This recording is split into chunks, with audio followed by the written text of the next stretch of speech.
Hi, this is Algebra 1, Lesson 3-5, Scatter Plots and Lines of Fit. In this lesson, we'll fit a function to a linear data shown in a scatter plot and use fitted functions to solve problems in the context of the data. We'll also interpret the slope of a trend line within the context of data. So overall, you'll be able to use a scatter plot to describe the relationship between two data sets. Some new vocabularies are negative association, negative correlation, no association, positive correlation, and the trend line. Let's look at model and discuss. Nicholas plotted data points to represent the relationship between screen size and cost of television sets. Everything about the televisions is the same, except for the screen size. So we have some points there. Notice that the domain is screen size in inches. The range would represent the cost in dollars, okay? So if the screen is 40 inches, the cost is $300. 42, 350, 43, 400, 48, 480, 50, 500, and so on. Right? How are the table and the graph related? You can see that they both show a television's screen size in inches and its corresponding cost. So these points should be plotted in this coordinate grid over here, right? What do you notice about the points on the graph? You can see that the points, are they exactly in the right line? They are, I don't think they are exactly in a straight line, but you notice like a pattern, right? There is a trend going on. The points go up from left to right, right? It's not a straight line, like a perfectly straight line, but the points tend to go up from left to right, right? Why is this data represented by a set of points instead of a line? Because why? Why can't we draw a line for this? Can we do that? What does that mean? What would the line mean? That means we have a lot of points that could give us various screen sizes and various costs, right? But is that really possible in this situation? Not really. Televisions are only made in certain sizes. You don't have 40.123 inches and a different cost, right? It's usually a fixed sizes, right? So let's describe any patterns we've seen in part A. We can say that the points appear to go up from left to right. Why is describing the direction important? Because if you go from right to left, the points are going down, right? So make sure you include the direction as well. Part B, what does this set of points tell you about the relationship of screen size and cost of the television? What's the relationship using the representation? Screen size and the cost. As screen size increases, does the cost increase as well, or does it decrease? It increases. So does the cost. Okay. Part C, where do you think the point for 46-inch television, 46-inch television right here, would be on the graph? How about a 60-inch TV? Right? So looking at the the points and looking at the patterns, it might not be a perfect guess, but you can guess that it's gonna be around here, right? It could be around here, right? So you can say, oh, it could be 425, 450, you know, something more expensive than 43 inches. So make a guess, make a reasonable guess looking at your patterns. I would say for $25. How about for a 60-inch TV? You could pick a number that tends to go up, so maybe a little bit more expensive than 50-inch. Right, 550 maybe. Okay. How would you explain that? You can fill in the approximate y value for any x value by estimating where the points would lie based on the other points in the scatter plot. Even though there's no line or an equation for you to make a reasonable guess, you see a trend, you see an invisible line that goes up, right? So that's what we're concerned about in this lesson. We're gonna look at some scatter plots and we're gonna see the trend line, okay? So let's finish explaining that in part C. You can say, we can fill in the approximate y value for any x value by estimating where the points would lie based on the other points in the scatter plot. Okay, so let's think about this essential question throughout the lesson. How can you use a scatter plot to describe the relationship between two data sets? Example 1, understand association. Part A, what is the relationship between the hours after sunrise, which is represented by X, and the temperature represented by Y, shown in the scatter plot? Okay, so notice that the scatter plots are data from real world situations.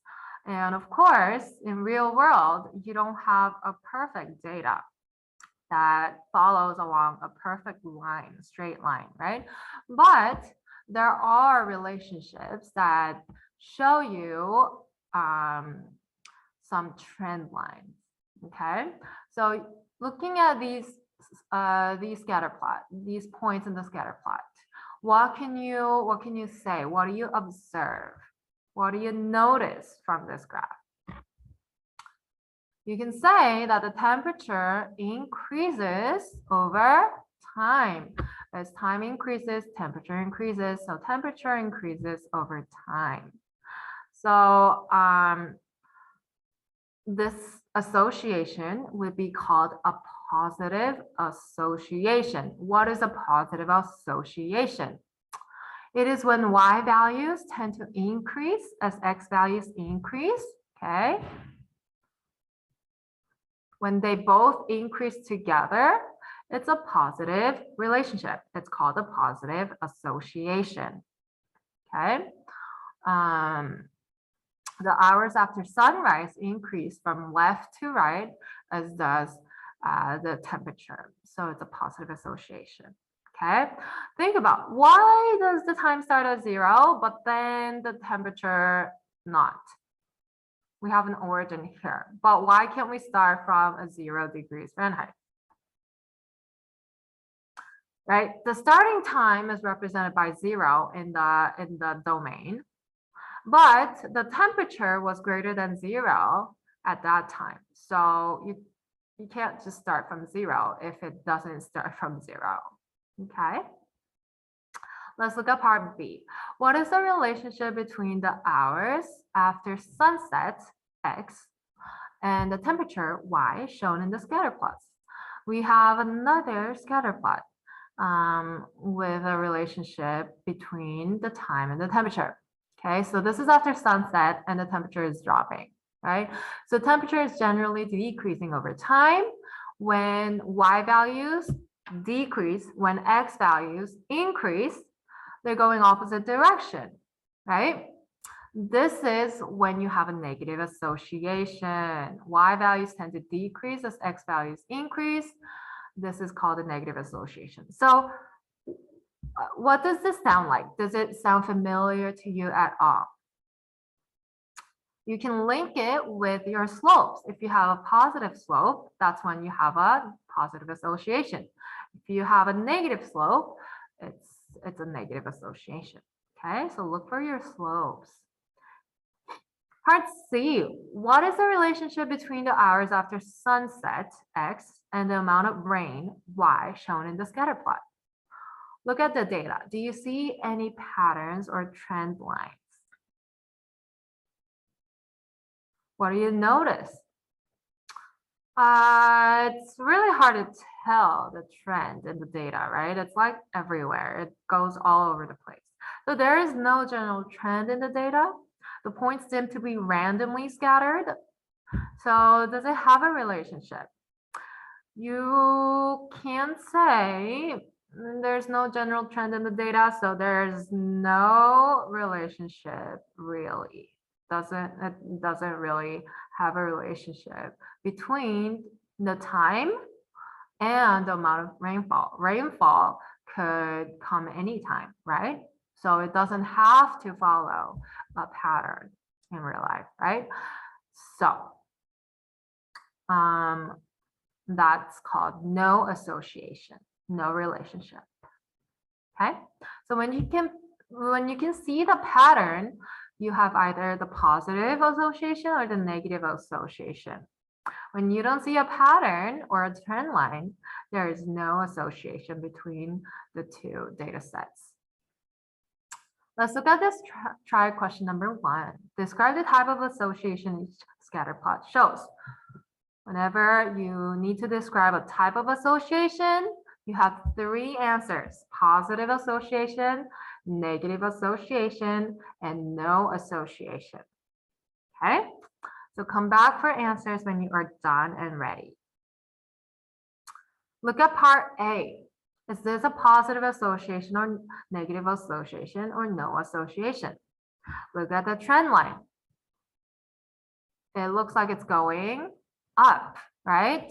From left to right. Y value is going up as x is going up. They're going the same direction. This is a positive association. Okay. Part B. Do you see a trend line? No, they look like they're randomly scattered. So this is called no association. Okay. Let's look at the next example. Understanding correlation. How can the relationship between the hours after sunrise, x, and the temperature, y, be modeled? Okay. Data points on the scatter plot approximately, it's not exactly, but approximate a line. You can sketch a trend line that best fits the data to determine whether a linear function can model the relationship. So in this scatter plot, you see a relationship. There's a positive relationship between temperature and hours after sunrise, right? And the trend line suggests here that a linear function can model the relationship. This could be a trend line. The points don't exactly fall exactly on the line, but it's a trend line. It's about the pattern that goes with the scatter plot. Okay. The scatter plot suggests a linear relationship. There's a positive correlation between hours after sunrise and the temperature. Okay.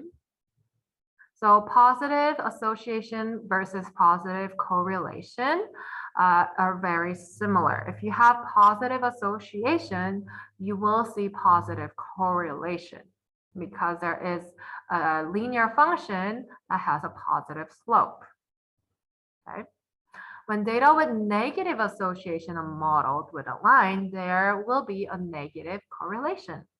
If the data do not have an association, they cannot be modeled with a linear function because there's no trend. Okay. Let's look at try number 2. How can the relationship between the hours after sunset, X, and the temperature, Y, be modeled? If the relationship is modeled with a linear function, describe the correlation between the two data sets. Okay. So look at your scatter plots. Do you have a relationship? Do you have association? Do you have a linear trend line that you see? How can you describe the relation? Well, you see, generally the points are going down. The Y values are going down as X increases, right? So this is a negative association. So we'll have a negative correlation of the data, right? So let's write down the scatter plot shows a linear relationship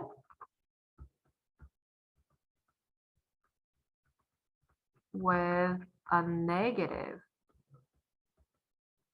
correlation. Okay, because it has a negative association between the two data sets. Okay.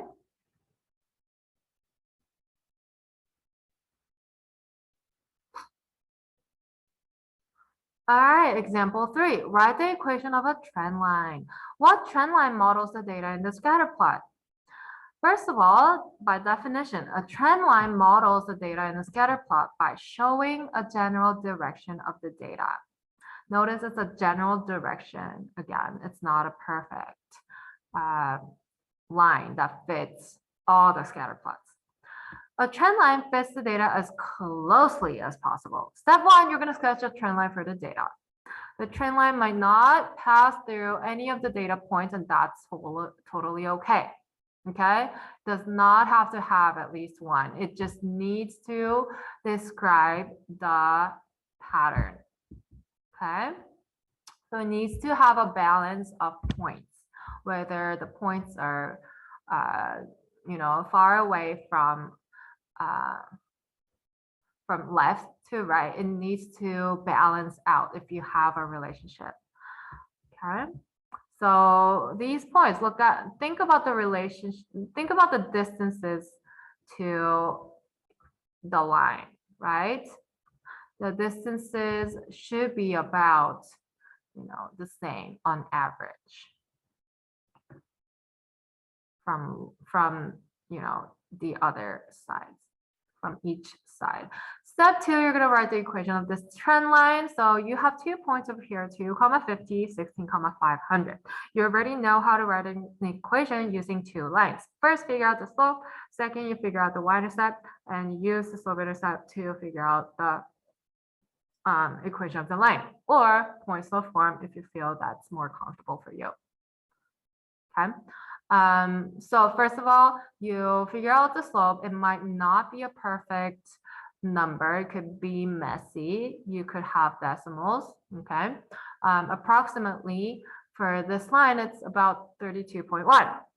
Using the slope, you can pick a point, okay, to write the equation of the line in point slope form.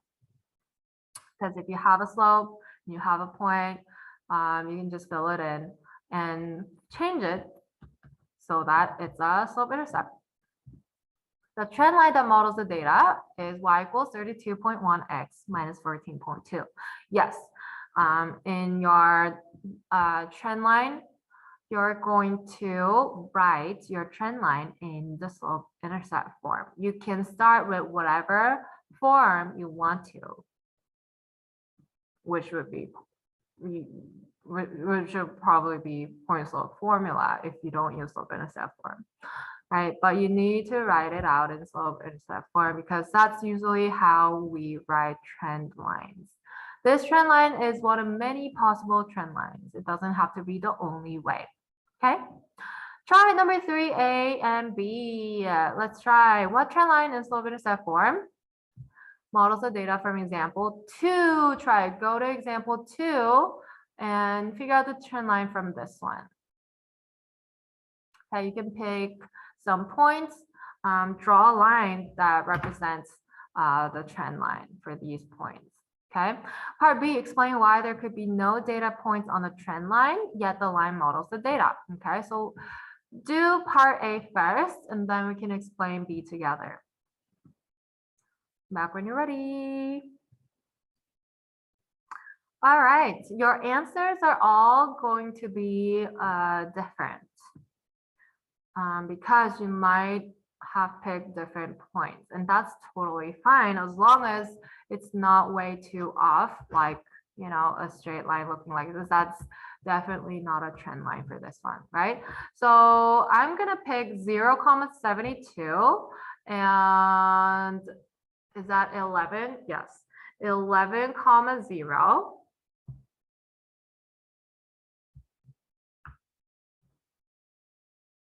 Okay, and draw a trend line over here.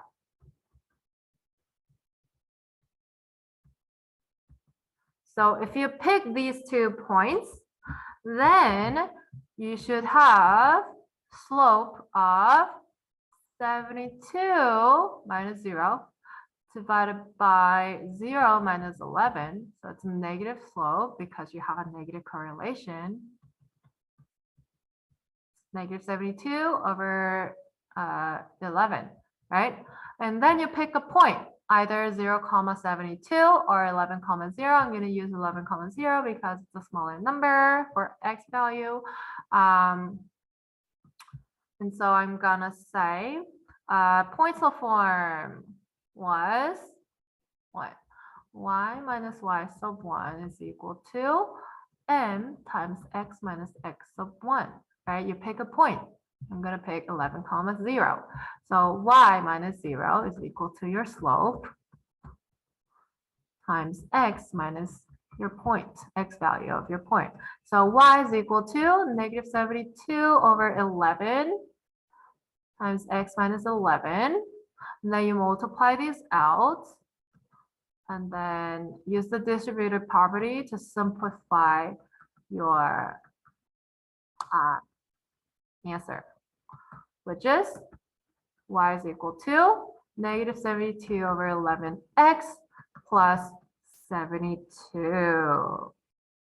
Okay, and that's totally fine if you have a line that's a little bit different. You might have picked, you know, different points, maybe like, you know, 2,70 and a comma 60, and that's going to be a little bit of a different slope, I think, or maybe, you know, 9,60. Yeah, that's going to give you a little bit different slope. So yeah, that was 3A. I'm going to say I got negative 72 over 11x plus 72. Yeah. Okay. And part B, explain why there could be no data points on the trend line, yet the line models the data.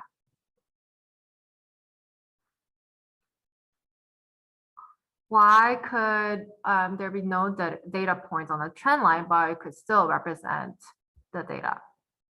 The purpose of trend line is to model the data. It doesn't have to be the exact line that fits all the scatter plots together. Your scatter plots are not going to be in a straight line usually. So that means the line may or may not pass through the given data points. It does not really matter as long as you model the trend, you model the pattern as closely as possible. So let's record that.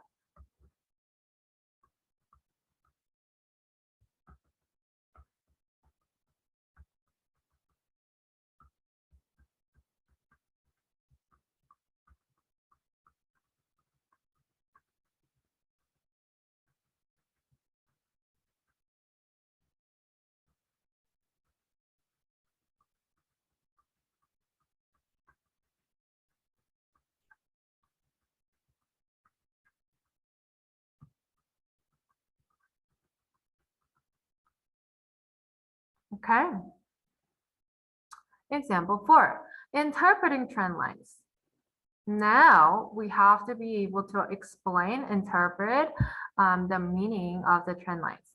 The table shows here the amount of time required to download a 100 megabyte file for various internet speeds. Assuming the trend continues, how long would it take to download a 100 megabyte file if the internet speed is 75 kilobytes per second? So kilobytes per second tell you the speed of download, right? Which means an equation that would be your speed usually represents slope. But in this problem, what is it? What is it representing? The domain, right? Your internet speed is not going to be a constant value. Your slope always have to be a constant value, right? Your values are going to be changed. So that represents your domain. Time to download is going to represent your range. So you have some points here, 35, 6.65, 40, 5.582, and so on. Okay, so you can plot the points on this graph, and then pick some points so that you can draw a line for a general trend for these points. It's a negative correlation, it's a negative association, it has a negative, your trend line should have a negative slope, right? Because the points tend to go down from left to right, right? So you can pick these 2 points, 40,6 and 55,4 to draw your own trend line, okay? These points are not from your data. You choose these points so that you can draw a trend line. Step 2, find the equation of the trend line. You're going to select 2 points on the trend line to find the slope. Okay, you've already done that. And then figure out the slope, write the equation. The equation of the trend line is about negative 0.13x plus 11.2. Okay. So if you look at this graph, make sure whenever you see a break like this, you can visually interpret it, you can visually see that, oh, it doesn't follow the scale, right? So you're going to skip some scales if you have a break, right? So usually for y values, you're going to have 3, 3.5, 4, 4.5, and so on, right? So you should have 2.5 and then 2, and then you're missing 2.5, 2, and so on, right? So you need more lines in between 3 and 0, but you have a break so that you can skip these, okay? So whenever you're picking points, make sure if you have a break, you pick points above here so that you don't confuse yourself. All right, so using the equation that you've figured out, you can find the y value that corresponds to 75, right? So you can make an estimation, a reasonable guess for speed being 75. So using the trend line, you can say, plug it into the equation, that it's going to be about 1.45 seconds to download 75 kilobytes. Okay. So plug in 75 into your X value, that's your input, and then you solve for it, that's your output, and that's gonna be your point on your trend line. It doesn't have to be exactly, the answer. You might get different answer from your buddy who has a different trend line, but that's okay. It should be close to 75 and 1.45. Anyway, let's look at try number 4. What is the x-intercept of the trend line?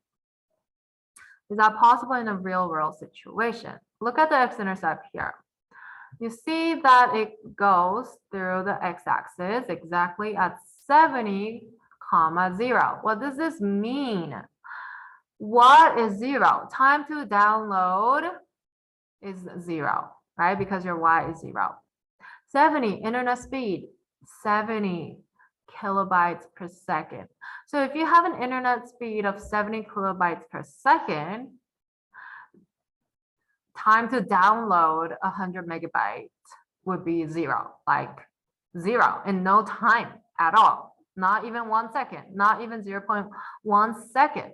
Like you're just gonna, download it.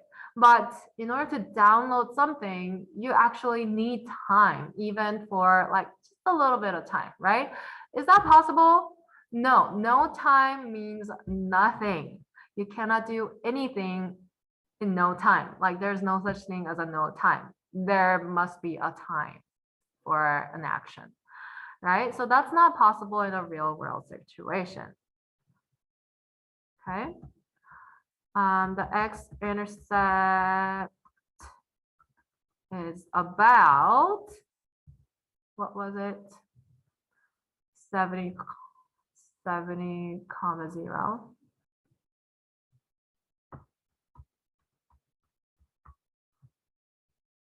It's impossible. It's impossible in real life. It's possible in the graph, of course, but not in real life. It's impossible in real life because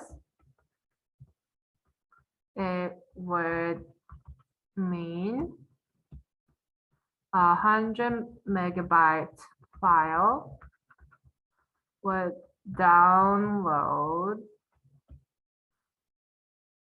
in no time. A download of any size would take